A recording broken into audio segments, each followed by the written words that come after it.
जीअं सिंध महाज पारां चेयरमैन रियाज़ चांडियो जी अॻवाणीअ में सचल ॻोठ खां कराची प्रेस क्लब ताईं रैली कढी वई आहे। असां हिते मौजूदु अॻवाणनि सां ॻाल्हाईंदासीं त उन्हनि जो छा चवणु आहे। अॼु जीअं सिंध महाज जे तरफ़ां तहफ़्फ़ुज़ सिंध रैली सिंध जे क़ौमी मुफ़ादनि जे बका ऐं तहफ़्फ़ुज़ जे लाइ कढी वई आहे।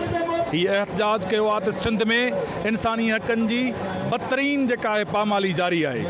सिंध में असांजी धरती असांजे पेरनि हेठां खिसकाइण जे लाइ रोज़ नित नवां मनसूबा अमल में आंदा वञनि था।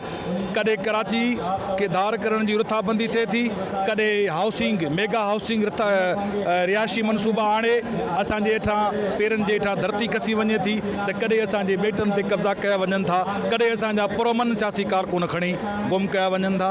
इन करे जीएस महाज पंहिंजो अज़म वरजाइण जे लाइ अॼु हज़ारनि जी तइदाद में सिंधी माण्हू कराची में गॾु कया आहिनि। हीअ असांजो एहतजाजी सिलसिलो आहे जेको तसलसल सां जारी रहे। ये कनकट्टे और खालिद मकबूल सिद्दीकी ये 85 से दहशतगर्द और नस्ली सियासत का बाब है। आज उन दहशतगर्दों को दोबारा हम पे मुसल्लित करते हो। ये खतरा उर्दू बोलने वाली माँ और बहनों को नहीं, ये खतरा नस्ल परस्त दहशतगर्दों को है जिनकी सियासत डूब रही है, ऐसे जैसे कोई चोरों की कश्ती डूबती है, चोरों की कश्ती डूब रही है।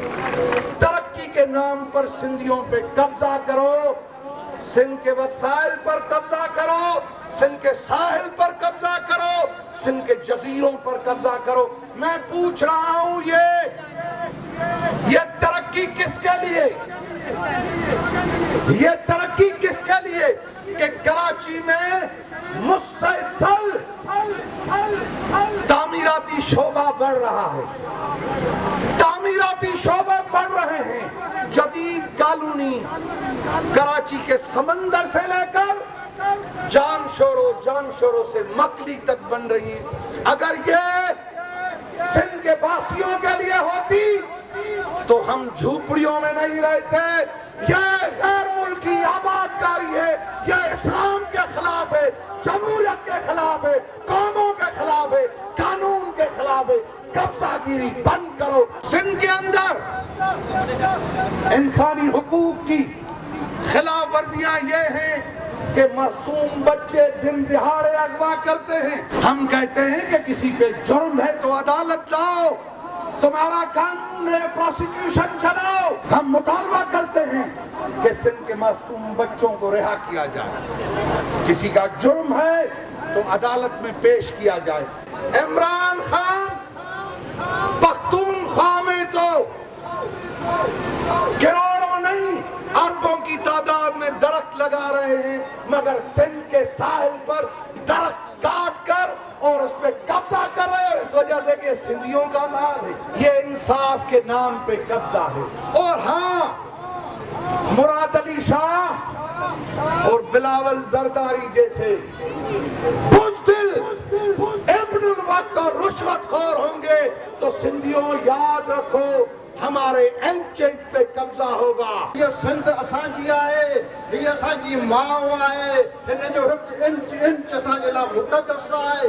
हिन जो पहाड़, हिन जो मैदान, हिन जो पेट असांजी गैरत जी निशानी आहे। कंहिं बि सूरत में असां सिंध जे कंहिं बि चपे ते, कंहिं इंच ते, कंहिं पेट ते, कंहिं मैदान ते, चाहे वो जुल्फ़कार आबाद जे नाले हुजे, चाहे बहरिया टाउन जे नाले हुजे, चाहे का नई साज़िश हुजे, उनखे क़बूल न कंदासीं। रैली तहफ़्फ़ुज़ सिंध जे नाले सां हुई। उनजो ॿियो स्लोगन हुयो कराची सिंध आहे। असां ॾाढे मुतालबा हुआ उहे सॼे सिंध असांजी तकलीफ़ुनि में आहे, परेशानी में आहे, लुट मार जो शिकार आहे। पर उन सभिनी शयुनि खे असां पोइ ते रखी करे हिते आया आहियूं त असांजो गादीअ वारो हंधु आहे, जेको गादीअ वारो शहर आहे, हीअ सोनवरनी ज़मीन आहे कराचीअ जी, सोनवरनी साहिली पट्टी आहे। उहा असांखां हमेशह लाइ पूरे धार करण जूं साज़िशूं उरूज ते आहिनि। रैली खे जीएस महाज जे चेयरमैन रियाज़ चांडियो, अज़ीज़ुल्लाह भुट्टो, नवाज़ शाह भाडाई ऐं ॿियनि ख़िताब कंदे चयो आहे त सिंध जे वसीलनि ते कंहिं बि सूरत कब्ज़ो करण न ॾींदासीं। कैमरामैन फराज़ मीरानी सां गॾु आरिफ नाइच, अवामी आवाज़ टीवी, कराची। ओ लहरों लड़की बड़वाड़ बड़की लो लो दे तो वा लो लो दे तो मिट्टी मोहजी मां सिंधड़ी मोहजी मां। विज़िट कयो अवामी आवाज़ मीडिया ग्रुप जी वेबसाइट awamiawaz.pk